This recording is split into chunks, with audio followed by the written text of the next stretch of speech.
welcome. My name is Sasha Moore, and I am here with Matthew Porch, who is the head of distribution at Aquamore. Welcome, Matt. Morning, Sasha.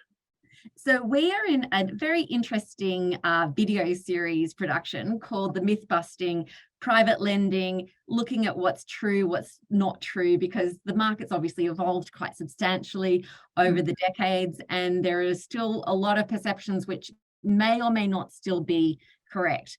So the one that I'm going to throw at you today is a perception that I've heard a lot, which is that private lenders are a last resort option only after brokers have exhausted all other lending solutions. So Matt, true or false?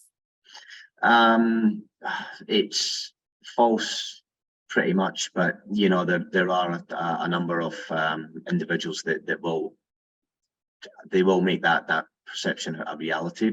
The market has changed significantly, especially in the last sort of 3 to 4, even 5 years. You know, private lending, in my opinion, is a very solutions-focused area.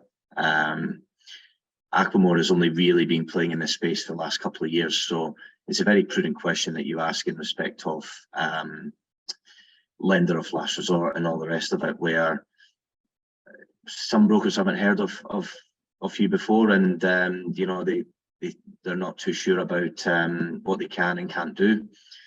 I think once you've had a few quality conversations and people can see what you can do, that perception really does get blown out of the water. Especially with the major lenders in this country starting to pull back from you know, commercial debt solutions and things like that.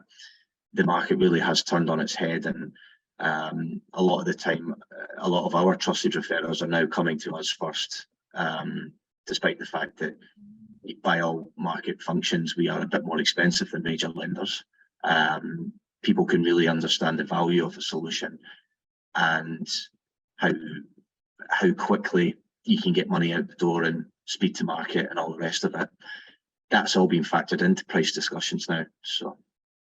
And I think you raise an interesting point, because I think one of the advantages and why industry gravitates to private lending is the speed and access to funds. But I think that there perhaps still is that legacy association that speed and access to fund is to address a distress client. So I think, you know, when we're sort of talking about the changes of risk parameters and credit parameters,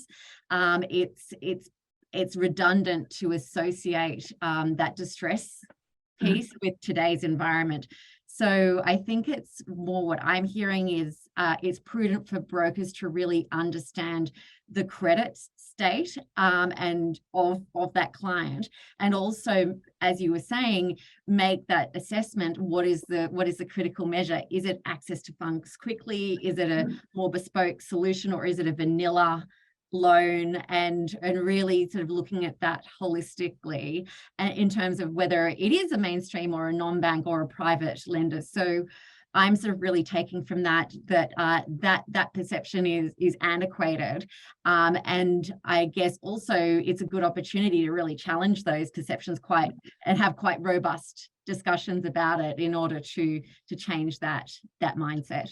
Yeah, absolutely. And I think relationships are key as well. Once you understand what your lender can and can't do, and how they're funded and what the compilation is, you get a bit more trust, and you get a bit more ability to start writing these deals that you might consider as, I'm not really sure where else to place it, I'm just going to try wherever. It's a small enough market where we see the deals that have been shopped around.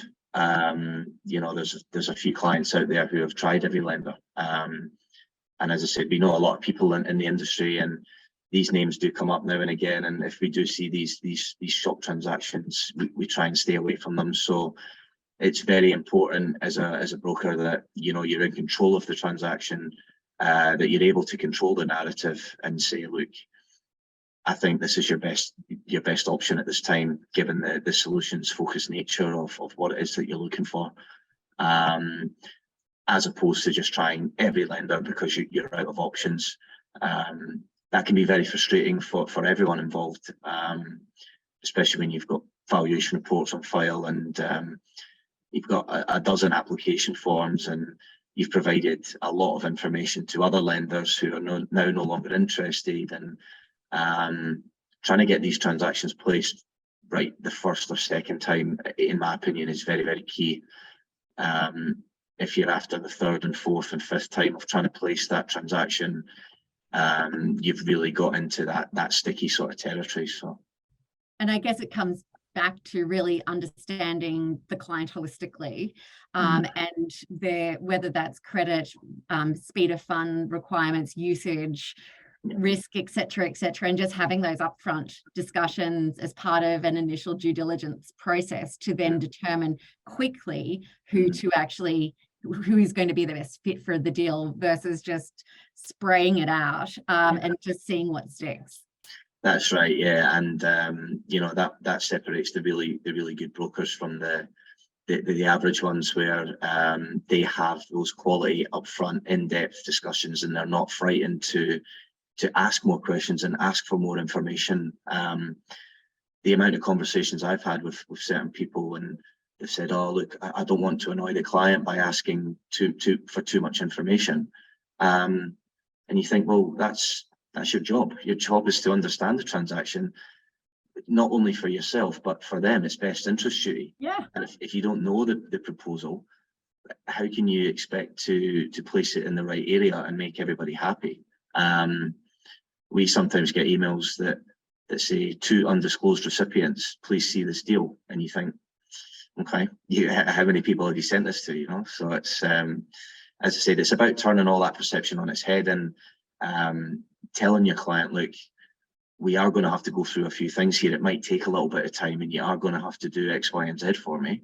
And if you're not in a position to do that, then I might not be in a position to assist you. So it's really about getting rid of that perception. So yeah, and I think that you raise a really good point. It's about managing expectation as well, and also not feeling pressured to get the outcome and bypassing the due diligence in the process. Yeah, 100%. Yeah. Okay, Matt, always great to speak with you. Thank you. See you next time. Bye. Cheers.